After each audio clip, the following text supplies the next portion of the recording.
Nosso tema de hoje, então, é falar um pouco mais sobre o papel do líder, a grande missão é trazer esse sentido e significado, não só em função do momento que nos abate hoje, não é? Com relação à pandemia, mas principalmente em todos esses processos de mudança que nós vimos abordando ao longo das nossas talks. Eu peguei um recorte de todo, liderança é um tema bastante complexo. Eu peguei um recorte, peguei o vídeo do Jack Welch para a gente poder discorrer um pouquinho sobre o que a gente entende de liderança. Então, ele trata desse tema. What is the role of a leader? Well, the first one clearly is to be the chief meeting officer. To let everyone in the place know where you're going, why you're going there, and most importantly, what's in it for them to get there with you. People like to talk about where they're going, why they're going there, but they don't. They always leave out the third thing. When you come into a new job and you say, we want to change. Change is great. We got to do it. You forget people hate change. You've got to explain what's in it for them to change with you. So be the chief meaning officer and give meaning to every one of those people that are out there doing that job so that they understand why you're going where you're going. And they know what's in it for them. Better job, more pay, more flexibility, maybe nothing if you can't say nothing. But you gotta understand that's one of them. Another part of a job, your job is to not give all these directives and not be the person getting rid of the clutter. Getting rid of clutter is a huge deal. You can't all of a sudden have bureaucracy. Let's go here, let's go there, then have 20 rules to stop the employees from getting there. You've got to break down all those little silos that occur, all those little bureaucrats who are checking the boxes in some layers, slowing you down. You've got to be the person we always use this analogy of curling. You see it every 4 years in the Olympics with the broom out in front of the thing. You've got to be brooming away the stuff that's in the way. You've got to be the chief broomer out there to get rid of things so people can act and do things. You've got to have, if you want to be, in my experience, and I've looked at thousands of managers in my lifetime, you've got to have a generosity gene. It's got to be in your body. You've got to love to see people promoted. You can't have a jealous vein where you can't, oh, Joe got promoted and I should have got that job, or Mary got this and Pete should have got it, or whatever. You've got to enjoy people's success. You've got to love people's success. You've got to get in their skin and really be excited as hell for them. You've got to love to give raises. You've got to be turned on giving bonuses. It's got to make you feel great. And not, geez, I gave him a bonus and I didn't get one that big. None of those feelings. You got to just get over them. And if I look at all the leaders I've seen, the best ones I've seen have this generosity gene. Ask yourself, do you have it? Or do you have a little small gene in there that's killing you to give raises, killing you to see other successes and jealous in your body? You can't have it. Brush it out, clean it out. And then you go to work every day, finally, to really have fun. Are your people having fun? Find all kinds of ways to win. There are small victories all the time, and celebrate every one of them. We found a way to bring a keg in on everything. Find a way to make little victories big victories. And if you get a lot of little victories, you'll get a big victory when you add them all together. But think of the job that way. Work is fun. And your job is to make it fun if you're a leader. Don't be some grinding horse's ass. If you're a boss, slap yourself. Think of the excitement and fun you can have in your job. Make it fun. Be the chief fun officer. So in my view, you've got a huge responsibility, most of you, God gave you a job where you are responsible for people's lives. It's a big deal. You got families you're responsible for. Make it a big success for them. You got one of the luxuries of life to impact people's lives. Grab it, squeeze it, and take advantage of it. Quando nós falamos de líder, na nossa experiência, o que nós falamos são de dois grandes blocos. Primeiro, competências. Então, é entender que competência significa o conhecimento, a habilidade e a atitude que cabe ao líder. E quando nós falamos de competência, o conhecimento, a habilidade e a atitude, nós estamos falando dessas soft skills e hard skills. O que significa isso? Significa quais são as competências técnicas necessárias para o exercício da função. A outra são as questões comportamentais. Então, nós estamos trabalhando com dois grandes blocos de conhecimento, de habilidade, de atitude ou de competências. Essas competências são as competências técnicas necessárias para o exercício da função e principalmente as comportamentais. Lembrando que na escala, quanto mais subirmos, líder de si, líder de outros, líder de líderes e o líder estratégico, quanto mais nós subirmos nessa escala, muito mais nos é instado, chamado ou exigido as soft skills.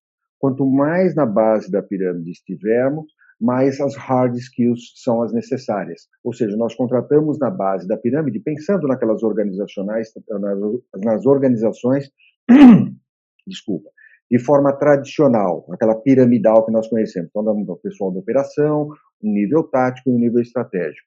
Mesmo que seja em outros movimentos, como células ou outros componentes ou outras formas de se organizar na organização, ainda assim, quem está na liderança, ele vai ser muito mais exigido essas soft skills ou as comportamentais versus as hard skills, ok? Seria mais ou menos como, sabe jogar bola? Então entre em campo, hard skills. Soft skills, você faz muito bem com esse talento que você tem, essas são as soft skills. Nós vamos trabalhar nesse sentido. Primeiro liderança, ele é um lugar do exercício do poder. É um poder delegado pela organização para as pessoas. Não é? Então, as pessoas, geralmente, que têm conhecimento técnico, elas vão ascendendo dentro da organização à medida em que ganham musculatura, em que ganham desenvolvimento, em que ganham as habilidades para que elas possam exercer. A pergunta é, de que forma que a gente está exercendo esse poder? Então, nós vamos partir da chefia até a liderança. Quando nós falamos de um chefe, como é que ele exerce esse poder dentro da organização?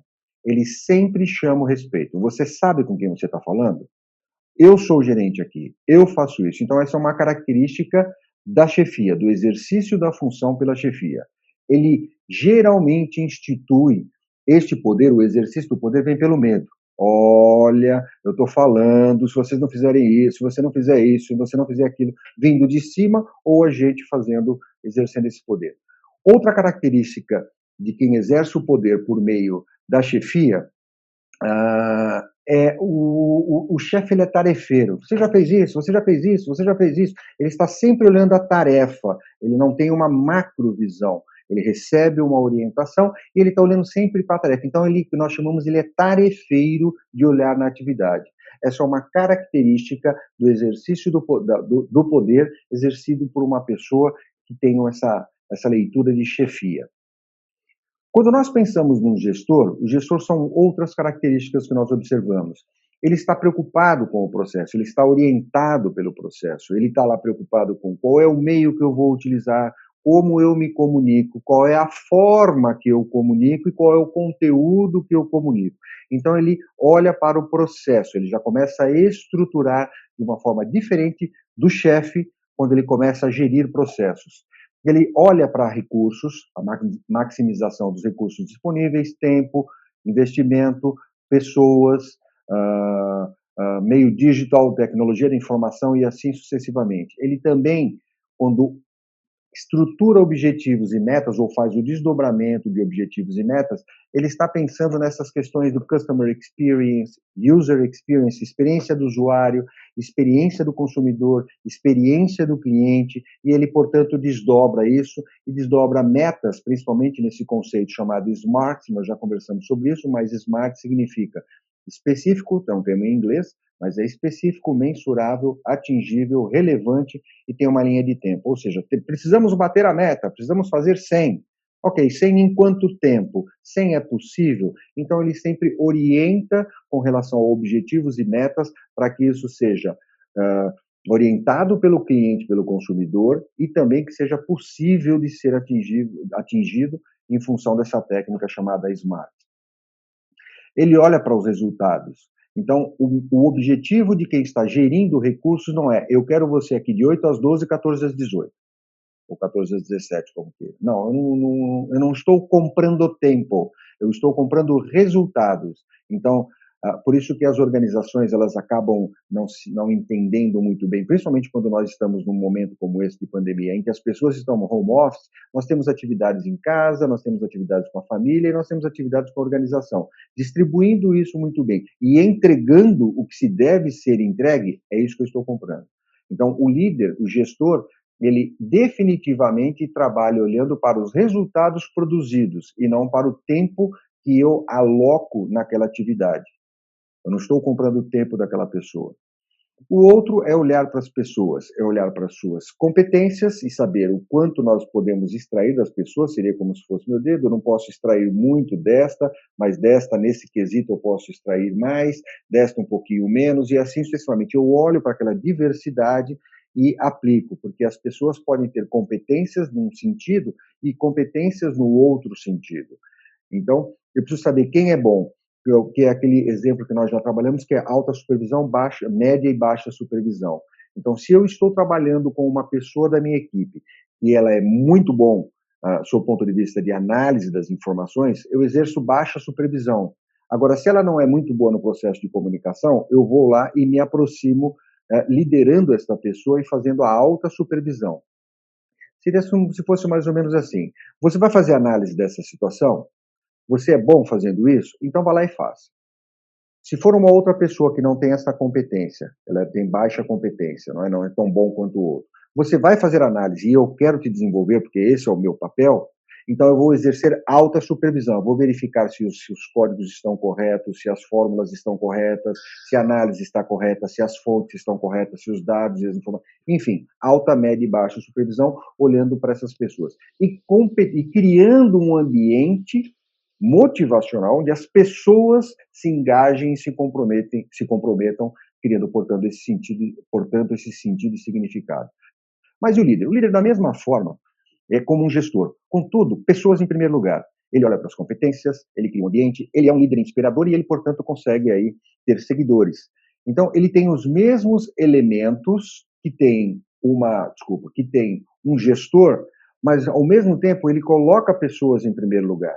Então, este é o movimento que está acontecendo. Nós saímos de um movimento chefia, eu mando, eu tenho poder, é assim que as coisas funcionam aqui, para um movimento mais digital, onde as pessoas se conectavam e se desconectavam neste mundo líquido, né, do Bauman, que ele fala para a gente. Então, eu me conecto e não me conecto, mas no mundo real não funciona assim. No mundo real, as questões são mais difíceis.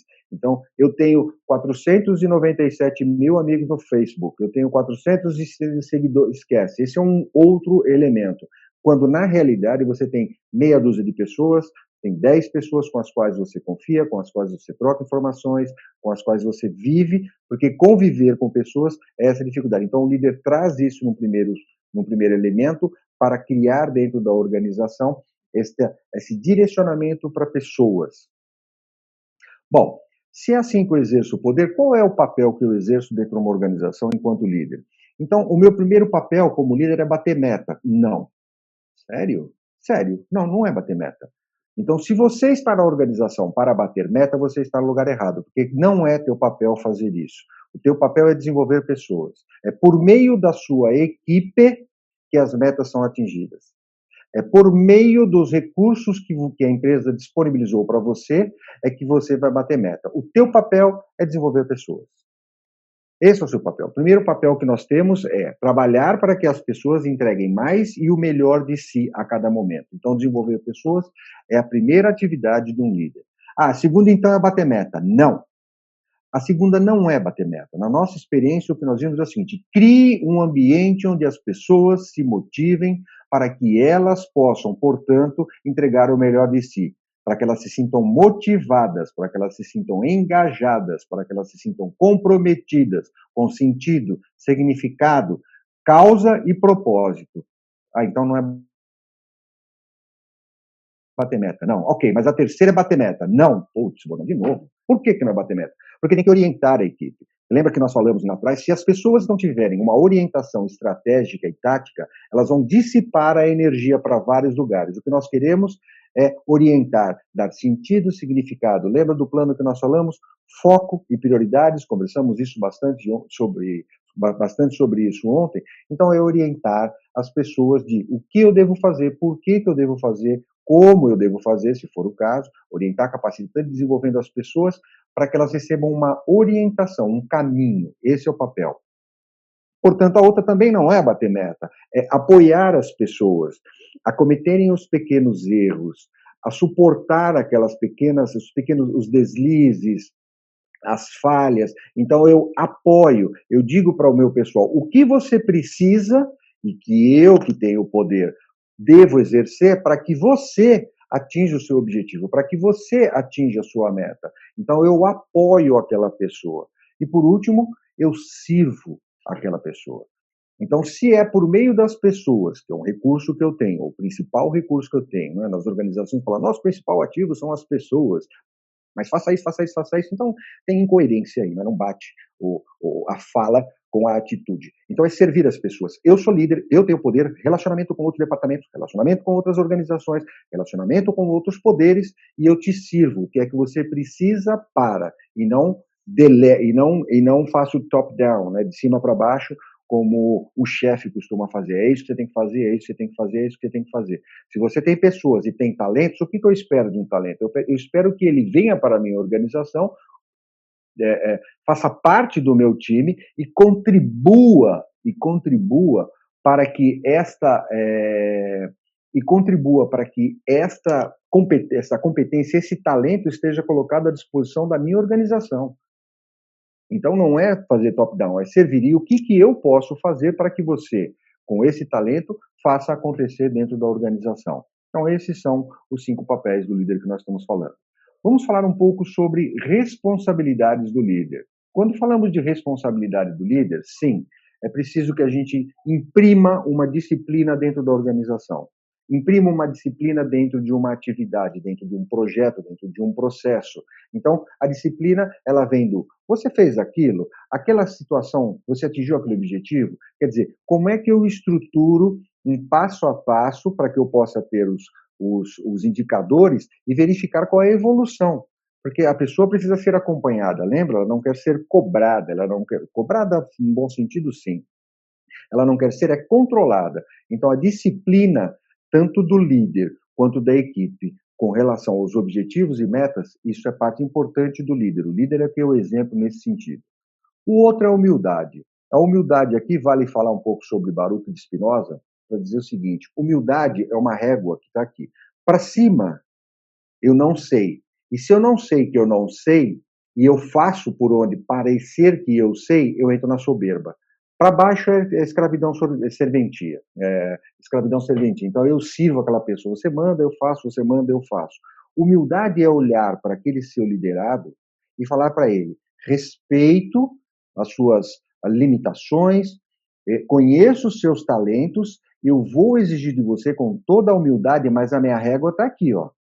Então, como é que a pessoa cresce e se desenvolve? Se você fica na régua baixa com ele, ele não se desenvolve. E as pessoas querem se desenvolver. Primeiro papel que está escrito lá do livro. Então, eu subo a régua a ponto de que eu possa desenvolver ainda mais a pessoa. Estabeleço uma comunicação e vou exigindo, ao longo do período em que eu estou liderando aquela pessoa, com humildade, óbvio, porque senão eu vou para soberba, ou senão para escravidão serventia, eu e o meu liderado também. Você diz, eu faço, você manda, eu faço, você manda, eu faço, ele está na escravidão serventia. Ou não, pode deixar que eu resolvo, pode deixar que eu resolvo, pode deixar que eu resolvo, ele está na soberba, ele não consegue. Então, a humildade é, eu sei o que eu sei e eu sei o que eu não sei.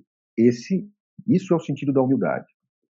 respeito com relação às pessoas. Então, na tratativa, nós estamos lidando, quando nós falamos de respeito, principalmente com as falhas. O que a gente observa quando a gente está em projetos dentro de organizações é que as pessoas têm medo de errar. Então, putz, eu não sei como é que eu faço, para onde é que eu vou. Vai e me mostra até onde a tua mão alcança. Até onde a tua mão alcança. Porque se você não me mostrar até onde a tua mão alcança, pode ser que eu esteja mostrando ou trabalhando quesitos, competências, hard skills, soft skills, que você já tem. Então, eu preciso que você venha, que você vá. Então, é melhor eu segurar alguém, putz, errou, segura, como líder, do que ficar empurrando. Ficar empurrando a minha equipe. Vamos, vamos, vamos. Eu prefiro segurar, falar, nossa, cara, você foi até... Eu me lembro uma oportunidade que eu estava conversando com o meu time, e de repente a minha analista de treinamento falou, bom, não, nós temos que fazer o levantamento de necessidades de treinamento, temos que conversar com as pessoas. Eu falo isso, então, por favor, comece aí a buscar, então, as informações com os nossos clientes. Aí, de repente, ela me volta no final do dia e fala assim, olha, bom, inclusive eu conversei com o presidente, falei, você conversou com quem, menina? Ela falou, eu conversei com o presidente estava ali no corredor com a secretária, aproveitei e falei o que ele gostaria. Eu falei, cara, aí você puxa, fala, ainda não ali, não é? Mas ok, você fez, foi uma boa conversa, o que você teve? Então, cometeu um erro, mas tratar esses momentos e essa tratativa com as pessoas com o maior respeito possível, porque elas estão demonstrando até onde elas conseguem chegar, e a gente vai complementando nesse sentido.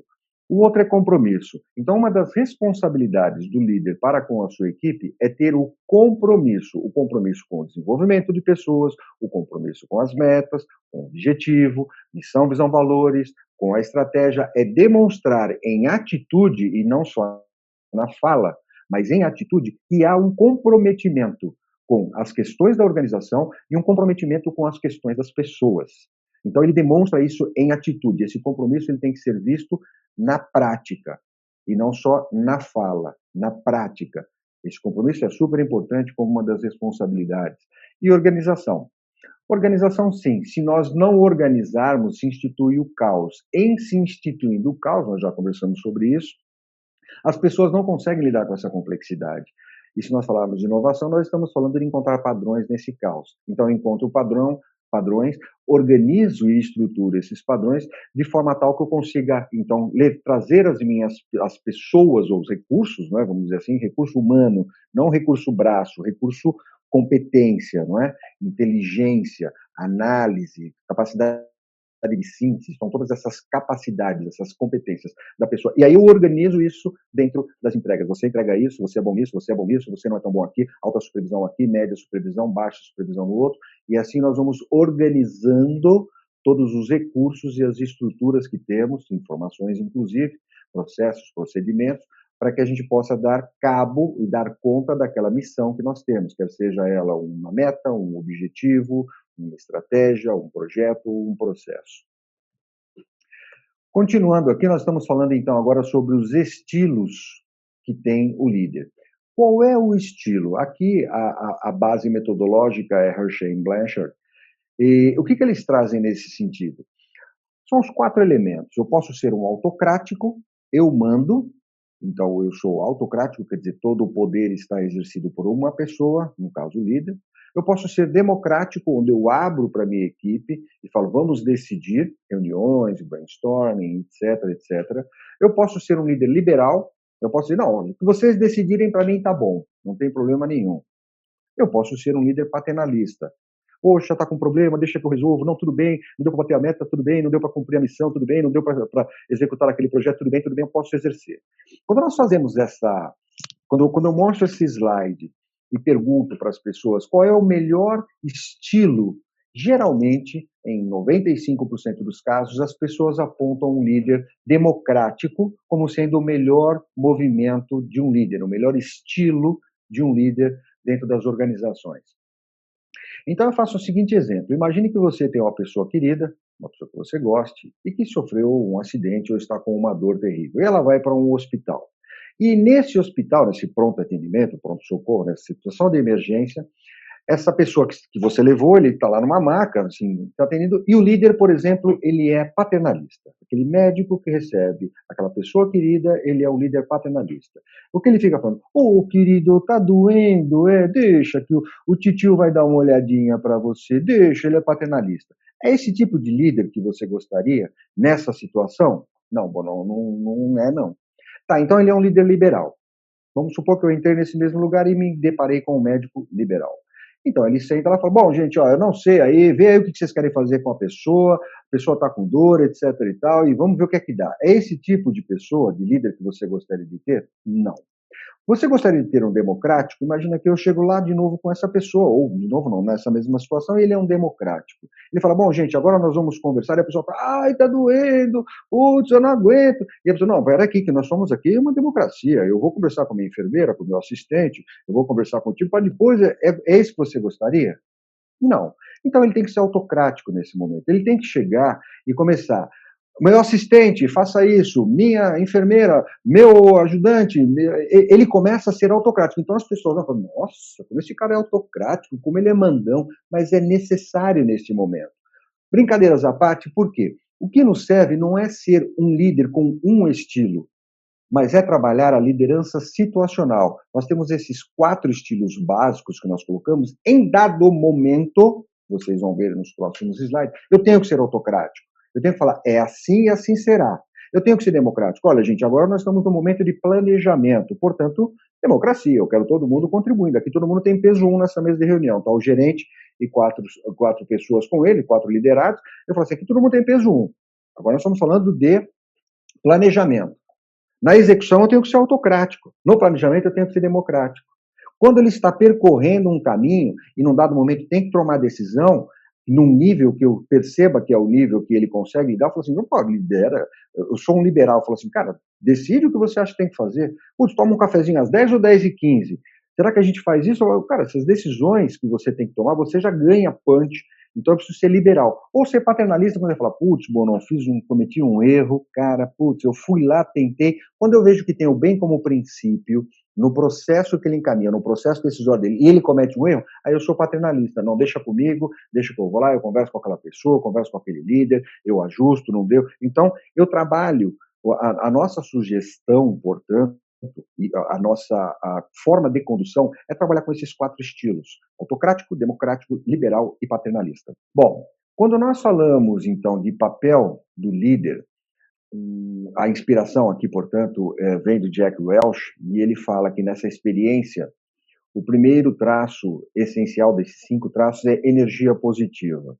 Ou seja, não dá para, bom, lendo o texto, aqui é a capacidade de fazer as coisas com disposição e uma atitude positiva em situações boas e ruins. Então não dá para a gente ter um livro e falar, pô, quebrou, pô, não dá, putz, é ruim. Então nós temos 3 movimentos que nós fazemos, deixa eu ver se consigo fazer aqui. Nós temos o pessimista, nós temos o realista e nós temos o otimista. O líder ele tem que estar onde? Ele tem que entender do realista, ele tem que ser realista, ponto. Ponto. Na dúvida, realista. Mas ele tem que ser um realista mais pro positivo. Ter esperança, saber que o time pode entregar mais. Se eu tenho que entregar 100, eu quero chegar no 101, eu quero chegar no 102. Então ele tem que olhar, o olhar do líder para com os recursos, para consigo mesmo, no primeiro movimento, a primeira talk que nós tivemos lá, falando do processo de mudança. Eu tenho que ser este líder realista mais para o positivo do que para o negativo. Então, aquele pensamento pode ser que não dê certo, pode ser que não vai ser legal, putz, a meta de 100 é muito, putz, meu pessoal não tem competência, putz, meu pessoal... Cara, então você não consegue liderar. Então, o primeiro traço de um líder é que ele tenha essa energia positiva, que ele consiga movimentar os recursos em prol de uma transformação, de uma inovação, de novos resultados. E não aquele pessimista que você conversa com ele e você fala, nossa, eu não devia nem ter conversado com ele. O segundo é essa capacidade de contagiar pessoas. Então, é de fazer com que as pessoas se contagiem com aquela energia, se contagiem com aquele movimento, que elas se sintam motivadas para agir, dessa energia das pessoas positiva. Porque para colocar a pessoa no sentido que não interessa, putz, é um recurso que eu estou desperdiçando. Então, para que eu tenho aquela pessoa? Contratei um belíssimo de um analista, um belíssimo de um supervisor, um belíssimo de um gerente, ele tem um puta talento, veio de uma experiência maravilhosa, entrou na minha organização e eu começo a achatar. Não, eu tenho que liberar, eu tenho que trazer essa pessoa, contagiá-lo para esse sentido. O terceiro é a firmeza. Então, a capacidade de tomar decisões difíceis, dizer sim ou não. O que significa isso? Significa o seguinte, que nós precisamos parar o líder é o exemplo, assim, parar de dizer os malditos sims e começarmos a dizer os benditos nãos. Os malditos sims são aqueles que vêm da organização. Bom, não, você dá conta disso aqui? Não, deixa comigo, chefia. Você dá conta? Não, deixa comigo, chefia. Não, considere feito, deixa comigo. Deixa comigo. Então, o que acontece? Acontece que nós precisamos entrar com os benditos nãos. Você consegue fazer isso, Bonon? Então, hoje não, amanhã sim, agora não, daqui a pouco sim. Com estes recursos, não. Mas se eu tiver isso, sim. Com esse tempo, nesse tempo, não. Mas se eu tiver esse... Então, esses são os benditos nãos. Ao invés de eu dar o maldito sim, e depois, ao fim e ao cabo, eu falar, putz, chefia, bem que eu tentei, né, meu? Pô, fiz o que era possível, aí não deu. Aí o cara fala, bom, agora quebrou. Chegou o final do mês, não bateu a meta. Ou, sei lá, um projeto não foi para frente, ou nós não estamos caminhando em direção à nossa estratégia. E você me conta isso agora. Não, porque eu tentei, sabe o que é? Não deu, etc. Companhia limitada. Para com isso.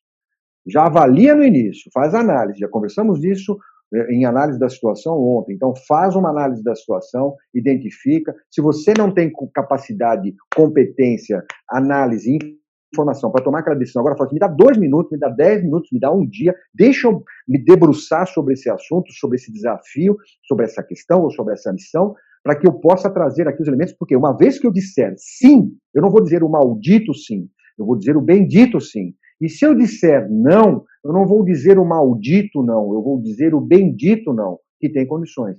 Bendito não é dizer, bom, não dá para fazer isso, nem fudendo. Não, isso aí não dá, bom, não dá, deixa eu ficar assim. Esse é o maldito não. Maldito sim. Dá para você fazer? Pô, deixa comigo, chefia, manda aí que eu resolvo. Maldito sim. Tem que dizer o bendito não. O bendito não é com as condições. Então, ter esta firmeza no processo de tomada de decisão, ao receber e depois ao delegar isso também. Quarto traço, talento para realizar.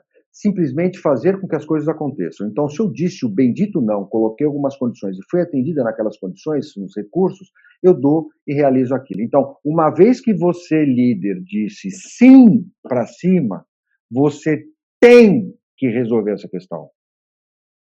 Uma vez que você disse o sim, você tem que fazer isso. Então, você realiza. Isso é um líder. Senão você vai ser chefia. Senão você vai ser qualquer outra coisa, mandão, capataz, não sei. Mas líder não será. Então, uma vez que alguém delegou isso para você, que você se apropriou, você vai virar para o seu time e vai falar, galera, comprei uma missão, estou com um desafio. E as pessoas têm que babar, falar, diz aí, Bonon, pô, pra onde é agora, velho? Diz aí o que é para fazer, vamos lá. Então, esse é o lugar. Quinto, líderes são entusiasmados. Eles se importam com a verdade, suam a camisa e acreditam. Porque se você não acreditar, é aquele negócio do tipo, sabe como é que é o chefe, né? O chefe mandou aqui, ó, fazer isso aqui, ó, tá vendo? Ó, e vamos aí, né, meu? Vamos aí. Então, pô, o chefe mandou, a gente tem que... Não é lugar. Não é lugar. Se você comprou uma missão, um desafio, a estratégia, a visão, o projeto, o processo, Zbrovski, o que você tenha comprado é teu. E se você comprou, a tua equipe, ao olhar para você, tem que falar, se você comprou, nós compramos. E se nós compramos, nós vamos fazer isso acontecer. Quais são as condições, qual é o desafio, e assim sucessivamente. Então, o líder tem que ter esse entusiasmo. Vocês sabem o que significa entusiasmo? Entusiasmo é uma leitura que os gregos fizeram, que significa ter Deus dentro de si. Os gregos não sabiam como é que as pessoas, pela ordem natural das coisas que nós sabemos hoje, nós nascemos, crescemos, nos desenvolvemos, não é? Adoecemos e morremos. Esse é o ciclo natural, ok? Então, desse ciclo natural, eles não entendiam esse ciclo e eles começaram a criar deuses nesse ciclo. Então, entusiasmar quer ter Deus dentro de si, porque a pessoa, quando ela vai envelhecendo, ela não perde entusiasmo, já não fala mais com as mãos, já fica um pouquinho falando assim, meu filho, na minha época, bom era quando a gente andava de charré. A pessoa vai perdendo esse entusiasmo, vai perdendo essa energia, até que ela morre. Então, o que eles viram? Viram que iam perdendo Deus. Deus não está dentro das pessoas. E não só as pessoas que ficavam velhas, mas aquelas pessoas também que não têm entusiasmo. Então, o que eles avaliaram e o que nós trazemos agora é, tenha entusiasmo, faça acontecer, vibre. Nós vamos falar sobre isso no próximo slide. crie uma situação, crie um ambiente onde as pessoas se motivem nesse sentido. Vamos lá. Nós estamos falando agora das 8 regras, isso também pegando o modelo Regras da Liderança, nós estamos falando ainda da leitura do Jack Welch, do Management Institute. 1. Líderes melhoram sua equipe implacavelmente, usando cada um desses encontros para fazer coaching, construir autoconfiança, desenvolver as pessoas e não cobrar. Ih, lá vem o Bonão, vai cobrar. Pum, pancada. Lá vem o Bonão, vai cobrar. Pum. Você fica com essa, sabe, com essa pegada. Você não quer isso. Fala assim, gente, o que é que tá? Putz, o Bonão sabe, não deu certo, eu não consegui. Tá bom, onde você falhou? Por que você falhou? Como você falhou? Você deu o melhor de si? Você não deu? Lembra que a minha régua é aqui? Então eu estou olhando para você aqui. Se eu dei esse desafio para você e te dei alta supervisão, eu estou acompanhando. Então eu quero saber onde é que está falhando. Então, melhorar implacavelmente cada uma das pessoas que nós temos. Esse é um dos principais papéis. Já falamos isso lá atrás e estamos repetindo aqui na linguagem agora de Jack Welch. Líderes asseguram que as pessoas não somente conheçam a visão, mas que elas também vivam e respirem a missão, a visão, o projeto, a meta, sabe? Sangue nos olhos. O pessoal costuma brincar, né? Faca nos dentes, vamos lá. Mas você olha para aquela pessoa e fala assim, você está com a faca nos dentes mesmo? Você está inspirado? Você tem competência para lidar com isso? Você tem os recursos? Você analisou? Você fez um plano? Não, vamos aí, ó, né? Aí você fala assim, putz, está todo mundo correndo. Aí você pega um cara que está correndo lá, com um monte de gente correndo, você fala assim, cara, você está correndo para onde? Eu não sei, eu sei que todo mundo correu, eu estou indo também, cara, porque eu tenho que fazer alguma coisa. Não pega, não desperdiça energia. 30% é planejamento, 70% é execução. Você planejou? Você fez? Então, quer dizer, façam as pessoas entenderem para onde tem que ir, por que tem que ir, como tem que ir, qual é o plano, qual é o planejamento, quais são as ações, aí as pessoas se conectam a isso. 3. Líderes se colocam na pele do outro, transpirando energia positiva e otimismo. Porra, velho, não vai dar... Putz, eu sei, eu estou no seu lugar. Eu me coloco no seu lugar. Eu imagino o que você esteja sentindo. Eu imagino o quanto, por exemplo, esse desafio é superior à competência que você tem e você entra em estresse. Então, eu estou do seu lado. Vamos juntos. Eu vou dar alta supervisão nesse quesito para você, nessa etapa desse processo que você está vivendo. Deixa eu estar com você. O líder não fala da porra da meta, desculpa. O líder não fica cobrando os caras o tempo todo. Isso não é líder, isso é chefe. O cara aprendeu numa fazenda sendo capataz. Então sai desse lugar, porque o mundo já não aceita isso desde 1900 e bolinha.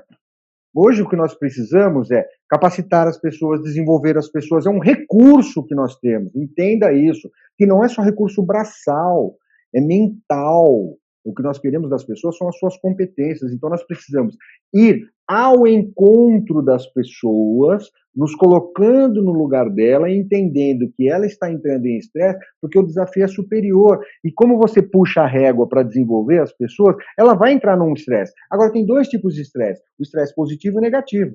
O positivo é, cara, eu não estou conseguindo, eu estou junto contigo, vamos lá, deixa essa parte eu faço, você continua aqui, aí depois eu te devolvo aqui na frente, sei lá, alguma situação assim. Esse é um estresse positivo, é o estresse do desenvolvimento, porque a gente só cresce na crítica, a gente só cresce nesse atrito, não tem outro lugar para crescer. Não é? O outro lugar é o estresse negativo. E aí, bateu a meta? E aí, bateu a meta? Conseguiu fazer aquilo? Terminou? Entregou no prazo? Fez aquilo? Cara, o cara já está estressado, porque ele tem um senso de responsabilidade. E você ainda fica dando pancada em cima dele. É o pior dos mundos para a pessoa. Então, coloque-se no lugar do outro para entender o que é que está acontecendo, desate os nós que porventura possam ter ali naquela situação e a pessoa vai caminhar. E ela vai aprender. Então, a mão dela não alcança só até aqui, vai alcançar mais.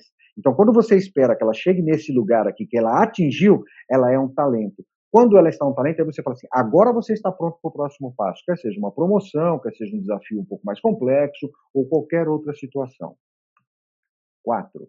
Líderes estabelecem confiança com franqueza, transparência e crédito. Falamos disso ontem, tivemos uma conversa com o Leandro nesse sentido. Se não houver confiança, esquece. Se não houver confiança, esquece. 3. Se não houver confiança, esquece. Então, o que nós temos que estabelecer com o nosso time é confiança. Eu não posso, aqui na frente do time, ficar falando bem do João E lá no cafezinho fala, pô, o João não vai bem, o João não é aquilo. Então não estabeleço, eu quebro a confiança. Eu faço contato, relacionamento, confiança, aí eu sei quais são as soluções e aí eu faço as entregas e fecho o negócio. Assim que funciona com o nosso time. Faz contato, estabelece um relacionamento com a pessoa, cria esse sentido de confiança. Bom, não, eu vou te contar uma coisa. Se a pessoa fala assim, vou te contar uma coisa aqui, deixa eu te falar de um negócio aqui da Maria. Você falou para ela? Não, não, você não falou porque você não sabe como falar, ou você não falou porque você quer criar uma fofoquinha aqui, como é que é? Só para entender. Então, qual é o princípio? Eu sempre olho para o princípio no momento. Não, Bono, é que tem uma situação aqui, mas eu não consigo falar aqui. Se eu for falar com ela, vou dar uma pancada, vai ser ruim. Então, você me ajuda nesse sentido? Ah, então me conte, eu te ajudo, e você tem a responsabilidade de ir lá e fazer valer o que a gente planejou. Pode ser assim? Ah, pode, então, fala aí. Ah, porque ela fez isso. E aí começam aquelas situações. Então, estabelece confiança. Estabelece confiança com a meta, confiança com a equipe. Tem uma pessoa que fala, Bono, eu preciso conversar contigo. Uma vez, numa universidade corporativa, para citar um caso, eu falei para meu time, eu não estou preocupado com o horário de vocês. Eu não quero saber se vocês chegam às 8, saem às 12, voltam às 2 e saem às 18. Não me interessa isso. Me interessa esse resultado aqui. Ok? Isso nós precisamos entregar, tá? Da melhor forma possível, e nós temos essa régua de qualidade, né? Para baixo disso é não qualidade, eu não aceito, daqui para cima é diferencial competitivo. Então faça o seu melhor para você se destacar, porque se você não entregar daqui para baixo, problema. Mas daqui para cima tá ok, vai. Não, beleza. Mas ele falou, bom, não, eu vou, sabe, foi o aniversário da minha mulher amanhã, eu falei, olha, bom, eu não espero de vocês horário, eu espero o cumprimento. E ele falou, aniversário da minha mulher, eu preciso comprar umas coisas, eu vou pro shopping. 3 da tarde. Já estava lá, à tarde eu vou sair com ela, que eu preciso comprar umas coisas, etc. Ah, vai lá. Aí eu estava numa reunião. Presidente, diretores e eu lá no meio, né? Aí me pega um cara com um telefone e fala, ô Bonon, você sabe onde é que o teu pessoal tá? Eu falei, não sei onde o meu pessoal tá. Mas você acha que não devia controlar onde é que as pessoas estão? Porque as pessoas têm que entregar? Eu falei assim, olha, tudo bem, eu posso estar não sabendo onde é que as pessoas estão, mas fulano deve estar aqui, Beltrano deve estar aqui, etc. Então, você sabe onde é que está o Valnei? Eu falei, não, ele está no shopping. Olha aqui, ó. Olha que bonitinho ele. Aí tirou uma foto dele passeando com a mulher no shopping, né? Eu falei assim, você sabia que ele estava lá? Eu falei, sabia. E você permite que ele esteja? Eu falei, permito. Mas isso não é justo? Eu falei, é. Agora, o que eu quero saber é o resultado. Quando a gente cobra o Valnei, a gente cobra pelo resultado ou cobra por onde? Outro presidente queria me matar. Você tem que controlar as pessoas, você tem que fazer isso, tem que saber onde eles estão, o que eles estão fazendo. Eu falei, não, senhor, você não me contratou para isso. Você não me contratou para isso. Você me contratou para eu pegar o meu recurso. O dia que eu não bater a meta de pessoas, que eu não tiver uma universidade corporativa reconhecida nacionalmente, etc e tal, aí meu crachá, peguei meu crachá e falei, tá aqui meu crachá. Aí você me cobra por isso. Ou você está me cobrando por 8 aos 12, 14 aos 18. Ah, ele pode entregar mais. Não pode, não. Meu pessoal trabalha com isso. Não trabalha com isso. Cara, calei a boca de todo mundo. Ou seja, se nós temos isso com a nossa equipe, aí no dia seguinte, lá vem o senhor Valnei e fala, Valnei, como é que foi no shopping? Porra, Bonoé, diz que deu merda aí, né? Não deu merda nenhuma não, cara, tá tranquilo. Comprou o presente, minha preocupação é uma, não é essa não.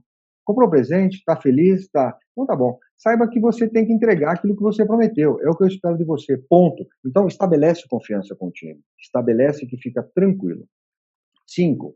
Líderes têm coragem de tomar decisões impopulares. Sim, se eu tiver que, em época de pandemia, mandar 50% do meu time embora, eu vou mandar com toda a justiça, com toda a consideração, com tudo o que eu achar que devo dar. Mas se eu tenho que tomar uma decisão impopular, eu vou tomar. Se eu falar para uma pessoa que um será promovido e o outro não será, eu não preciso nem dizer para o outro que ele não será. Porque o outro que não foi sabe que o outro que foi é melhor do que ele, porque eu estou exercendo, mas eu tomo as decisões impopulares. Senhoras e senhores, hoje não. Agora não. Olha, Bonon, vamos emendar esse feriado? Não, infelizmente não, porque nós temos que fazer uma entrega, não vamos. Olha, sábado nós vamos precisar estar... Então essas decisões impopulares são do líder. Não é falar, pô, sabe como é que é, né? A chefia mandou, o negócio, o ambiente aqui. Não, não é ambiente, não, sou eu. Sou eu que estou dizendo, eu estou dizendo. Nós não vamos emendar, né, este feriado, não. Na sexta-feira nós vamos trabalhar, sim, quero todos vocês aqui, porque nós temos que fazer isso, então é preciso tomar as decisões, porque decisão popular todo mundo gosta. O cara é nota 10, maravilhoso, me deu um aumento, me deu uma promoção, ai, que sensacional. Isso todo mundo gosta, mas não é. O líder ele tem o ônus e o bônus. É muito bom ser o fulano de tal da empresa tal, que geralmente conecta com o nosso, vira o sobrenome, né? Você conhece o João da Unilever, você conhece a Maria da Coca-Cola, você conhece o cara da Pharma, você conhece o tal, o cara da Bayer, sabe, vira o sobrenome. Aí esse bônus todo mundo quer. Agora, e o ônus do processo de tomar decisão? Então, líderes têm coragem nesse sentido. 6. Líderes questionam, sondam com uma curiosidade que beira o ceticismo, certificando-se de que as perguntas são respondidas com ações, e não só com falas, com ações. Você quer ver eu fazer isso? Quer? Então deixa que eu faço. Aí vai lá e faz. Vai lá e entrega. Então você vai, pergunta, será que nós vimos isso? Possibilidades. Será que eu vi isso? Será que eu vi aquilo? Será que eu tenho todas essas possibilidades? Sintetizo, crio foco, defino prioridade e vou lá e vou atuando nesse sentido. Você, Bonon, já fez aquela reunião dizendo isso? Fiz. Você já conseguiu conectar e capacitar? Consegui, fiz. Então, quer dizer, dentro das organizações, tem que trabalhar nesse sentido. Abrir, análise, síntese, estrutura, foco e prioridades e atua. Fazendo o quê? O planejamento. Então, é atuar com ação, e não só com os belos PowerPoints colocados, olha, estamos fazendo, estamos planejando isso. Isso pouco importa. Importa sim, quando nós estamos em reunião de resultado, pouco importa o que eu digo para transformar o real. Porque o que é o acompanhamento e o controle? O acompanhamento e o controle nada mais é do que a verificação do que aconteceu. Se não aconteceu, o resultado, o acompanhamento vai mostrar não aconteceu. É como olhar resultados da área financeira. Olha, esses resultados do nosso ano, do nosso mês, foram esses. O que ele está fazendo? Ele tirou uma foto do que aconteceu no real. Se os números são bons, o real foi bom. Se os números foram ruins, os números apresentados forem ruins, é porque o real não foi bom. Então é sempre uma fotografia, uma foto tirada do que aconteceu. Então eu tenho que fazer acontecer, eu tenho que ir no real e transformar o real para que aquela foto fique boa. 7. Líderes inspiram a tomada de riscos e o aprendizado pelo exemplo. Ele é o exemplo. Líder não erra. Sai desse corpo que esse corpo não te pertence. Pergunta, tem dúvida? Pergunta para mim que eu sou o líder, eu sei tudo. Sai desse corpo que esse corpo não te pertence. O líder não tem que saber tudo e o líder não é o cara que não erra. Porque quem nunca erra, nunca tentou o novo. Se você nunca tentou o novo, você está na mesmice. Na mesmice são as mesmas ações. E as mesmas ações levam aos mesmos resultados. O líder erra, tem que falar assim para a equipe. Galera, seguinte, puta, fiz uma besteira aqui. Pô. É mesmo? Você erra? Erro. E eu espero que cada um de nós aqui faça. Eu vou, com o meu quinhão de responsabilidade dessa minha decisão errada que tomei, mas parte vai esbarrar aqui no time. Eu prometi fazer em 5 dias. Pô, 5, cara, não dá, tem que ser no mínimo 7, 8. Cara, putz, olha, errei, não consigo. Então, dessa parte, a minha contribuição é essa. Então, quer dizer, vamos lá. E vocês? Tomem a decisão. Vai para o risco, erra, com alta supervisão, média ou baixa supervisão, mas vai. Porque se você delega um risco para alguém, para que alguém possa tomar um processo decisório, errar ou acertar, não importa, ele precisa saber que ele tem alguém do lado. Então, inspira essas tomadas de decisões e pelo exemplo. 8º, gente, comemorem. Comemorem cada vitória, cada batalha vencida. Não espere vencer a guerra, mas cada batalha, cada step, cada passo que dermos, comemore. Pô, galera, olha, hoje nós conseguimos isso. Pô, olha, hoje nós conseguimos. Parabéns, fulano, quando for em público. Parabéns, Valnei. Parabéns, Maria. Parabéns, Antônio. Parabéns, Josefa. Parabéns. Comemora. Comemora de uma forma ou outra. Traz um bolinho, faz uma festa, só fala, não importa, mas comemore aquelas batalhas para que você possa ganhar. Não só esperar comemorar, a vencer o grande desafio, mas as pequenas etapas, porque isso inspira, isso cria esse ambiente motivador para cada uma das pessoas que compõem o nosso time.